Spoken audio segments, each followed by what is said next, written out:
அரசியல் கட்சிகளுக்கு நன்கொடை வழங்கும் தேர்தல் பத்திர திட்டத்தை உச்சநீதிமன்றம் கடந்த 2024ஆம் ஆண்டு ரத்து செய்தது.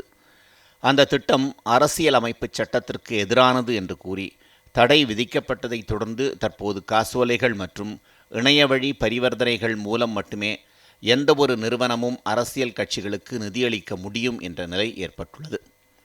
இந்நிலையில் 2024-25 பதிவு செய்யப்பட்ட 9 கார்ப்பரேட் அறக்கட்டளைகள் அரசியல் கட்சிகளுக்கு நன்கொடை அளித்த விவரங்களை தேர்தல் ஆணையத்திடம் அளித்துள்ளன.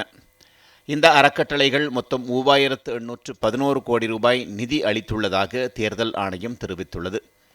கடந்த 2023-24ஆம் ஆண்டில் வழங்கப்பட்ட 1218 கோடி ரூபாயுடன் ஒப்பிடுகையில் இது 200% அதிகமாகும். மொத்த நன்கொடையில் 4 பங்கு, அதாவது 82% பாஜகவுக்கு கிடைத்துள்ளது. அக்கட்சிக்கு மட்டுமே 3112 கோடி ரூபாய் கிடைத்துள்ளது. பிரதான எதிர்க்கட்சியான காங்கிரசுக்கு வெறும் 299 கோடி ரூபாய் மட்டுமே கிடைத்துள்ளது. இது மொத்த நிதியில் 8%க்கும் குறைவாகும். அரசியல் கட்சிகளுக்கு நன்கொடை வழங்கும் தேர்தல் பத்திர திட்டத்தை உச்சநீதிமன்றம் கடந்த 2024ஆம் ஆண்டு ரத்து செய்தது.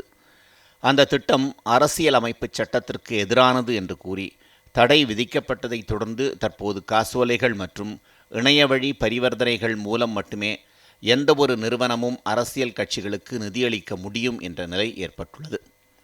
இந்நிலையில் 2024-25 பதிவு செய்யப்பட்ட 9 கார்ப்பரேட் அறக்கட்டளைகள் அரசியல் கட்சிகளுக்கு நன்கொடை அளித்த விவரங்களை தேர்தல் ஆணையத்திடம் அளித்துள்ளன.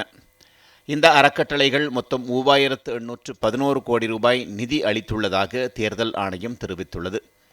கடந்த 2023-24ஆம் ஆண்டில் வழங்கப்பட்ட 1218 கோடி ரூபாயுடன் ஒப்பிடுகையில் இது 200% அதிகமாகும்.